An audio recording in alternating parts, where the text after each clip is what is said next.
The scissors paused mid-air as Margaret's trembling hand reached across the salon chair. "Please," she whispered, her voice cracking with desperation. "You don't understand what you're doing to him." But before another word could escape her lips, the door burst open, and the sound that followed would shatter everything she thought she knew about the young woman holding those scissors. Margaret Bennett had built her life on appearances. For 37 years, she'd stood beside her husband, Richard, as he transformed a small investment firm into a multi-million-dollar empire. She'd mastered the art of charity, galas where compassion was measured in check amounts, perfected the smile that graced magazine covers, and learned to navigate Manhattan's elite circles, where authenticity was the only currency nobody accepted. Her son Daniel was supposed to be her greatest achievement. Harvard-educated, devastatingly handsome, and heir to the Bennett fortune. He had everything except the right woman by his side. At least, that's what Margaret believed until 6 months ago when he brought home Sophie Chen. Sophie was everything Margaret feared. She worked as a hairstylist in Queens, drove a decade-old Honda, and wore thrift store dresses to family dinners at Per Se. But what terrified Margaret most was the way Daniel looked at Sophie. Like she was the only real thing in his carefully constructed world. "She's using you," Margaret had warned Daniel countless times. "Girls like that see dollar signs, not love." Daniel would always respond with that maddeningly calm smile. "Mom, you don't know her." He was right. Margaret didn't know Sophie, and she didn't want to. Knowledge might complicate the narrative she'd created, the one where she was protecting her son from a gold digger who'd eventually break his heart and drain his bank account. Everything changed on a frigid Tuesday in November. Margaret's assistant had canceled her regular appointment at the Pierre Michel salon, and in a moment of impulsive desperation to maintain her weekly color treatment, she'd searched for the nearest available stylist. The address led her to a modest salon in Astoria, sandwiched between a bodega and a laundromat. She almost turned back. The thought of Margaret Bennett, whose hair was usually touched only by stylists who'd worked Fashion Week, walking into this neighborhood establishment felt like a betrayal of everything she represented. But the persistent gray roots mocking her from the rearview mirror pushed her through the door. The salon was smaller than her walk-in closet, but surprisingly clean and bright. Vintage photographs lined the walls, and the faint smell of jasmine tea mixed with hair products. And there, behind the counter, stood Sophie. The recognition was mutual and immediate. Sophie's welcoming smile flickered for just a moment before professional courtesy took over. "Mrs. Bennett, what a surprise! How can I help you?" What happened over the next 2 hours would later feel like a fever dream to Margaret. Sophie's hands were skilled and gentle, her conversation polite but never intrusive. The salon gradually filled with customers, and Margaret found herself inadvertently eavesdropping on lives completely foreign to her own. There was Mrs. Kowalski, a Polish grandmother who paid for her, trim with a Tupperware container of pierogi that Sophie accepted with genuine delight. A young mother brought her daughter in for a back-to-school haircut, and when her card declined, Sophie simply smiled and said, "Pay me next time." She needs to look her best for those first-day photos. A homeless veteran named Marcus shuffled in, and Sophie immediately guided him to a chair. "Your monthly shave and trim? Right on schedule," she said, treating him with the same dignity she'd shown Margaret. As Margaret watched Sophie work, something uncomfortable began growing in her chest. This wasn't the calculating opportunist she'd imagined. This was someone who seemed to genuinely care about people.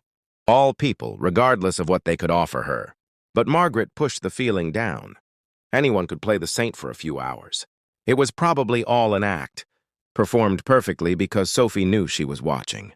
Then Margaret's phone rang. It was her assistant with news that sent ice through her veins. Richard had collapsed at the office. He was at Mount Sinai, stable but undergoing tests. Margaret's hands shook so violently she could barely hold her phone. "I have to go," she stammered, standing abruptly. Sophie immediately removed the cape, her face filled with concern. "Of course, go. Don't worry about payment." "I'm not a charity case," Margaret snapped, her fear manifesting as anger.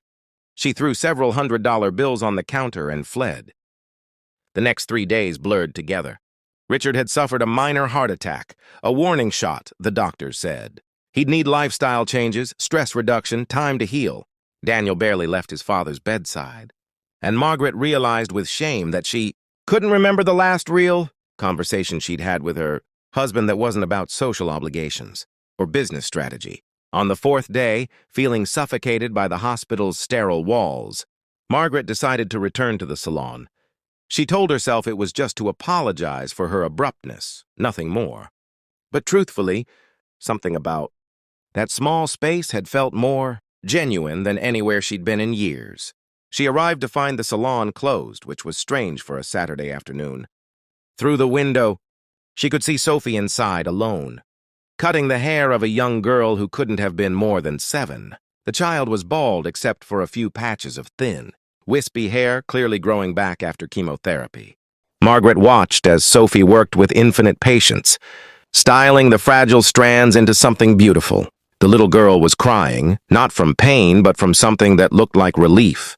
Sophie knelt down, eye level with her, and Margaret couldn't hear the words but could see their impact as the child's tears turned to a tentative smile.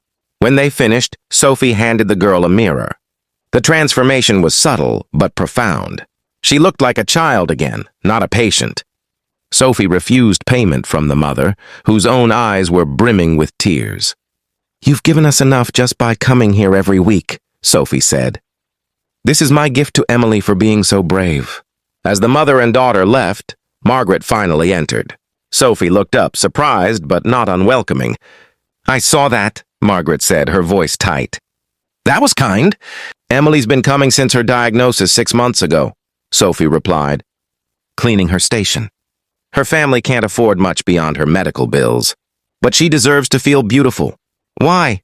The question escaped before Margaret could stop it. "Why do you do this? Give away free services, accept food as payment? You could make so much more if you just focused on clients who could actually pay." Sophie set down her scissors and looked at Margaret directly. "Can I tell you something about your son?" Margaret stiffened, instantly defensive. "What about him?" "When we first met, I was cutting hair at a homeless shelter. Just volunteer work I do twice a month. Daniel came in with a corporate volunteer group. And while everyone else was taking photos for their social media, he actually sat and talked to people. Really talked. He asked Marcus, that veteran you saw, about his time in the service. Listened to stories about his daughter. Treated him like a person, not a photo opportunity." Sophie's eyes softened. "Daniel came back the next week alone. And the week after that, he started bringing Marcus coffee, helping him navigate VA benefits, just being present. He never told anyone, never made a show of it. That's when I fell in love with him. Not because of his money, Mrs. Bennett, but because he showed me that wealth doesn't have to mean distance from humanity." Margaret felt something crack inside her chest. "He never mentioned that." "Because he doesn't do it for recognition. He does it because you and Mr. Bennett raised a good man, even if you can't see it through all your fear." The words should have felt like an attack, but they landed like truth. Margaret sank into one of the salon chairs. "I'm terrified," she admitted, the words foreign on her tongue. "Terrified that Daniel will get hurt, that people will take advantage of him, that I'll lose him to a world I don't understand." "You're not losing him," Sophie said gently, "but you are pushing him away." Before Margaret could respond, before she could process the earthquake happening inside her carefully controlled heart, the salon door exploded open. Daniel stood there, his face pale, his breathing ragged. "Mom, thank God I found you. Dad's asking for you. He's okay, but he—" Daniel's voice cracked.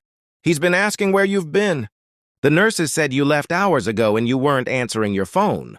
Margaret fumbled for her phone, realizing she'd silenced it. 23 missed calls from the hospital and Daniel. "I'm sorry, I just needed—" She couldn't finish the sentence. But Daniel wasn't looking at her anymore. He was looking at Sophie, and the raw vulnerability in his eyes made Margaret finally understand what she'd been too frightened to see. "Were you here to—" Daniel started, confused. "I came to apologize," Margaret said, standing. "To Sophie.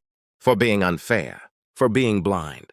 The silence stretched between them, heavy with years of misunderstanding. Then Sophie did something that would replay in Margaret's mind for years to come. She walked to Daniel, took his hand, and then reached for Margaret's. "Your father needs you," Sophie said simply. "Both of you. Let's go." In that moment, with her son's girlfriend holding her hand with genuine warmth despite everything Margaret had done to push her away. The final wall crumbled. They rushed to the hospital together. Richard was indeed okay, just scared and asking for his family. As Margaret sat beside her husband's bed, holding his hand while Daniel and Sophie stood together near the window, she finally understood. Love wasn't about protecting people from every possible hurt. It wasn't about maintaining appearances or controlling outcomes. Love was Sophie closing her salon on a busy Saturday to cut a sick child's hair. It was Daniel spending his evenings with a homeless veteran nobody else noticed. It was Richard, even weak in a hospital bed, asking not for his business partners or lawyers, but simply for his family. Love was messy and uncomfortable and real.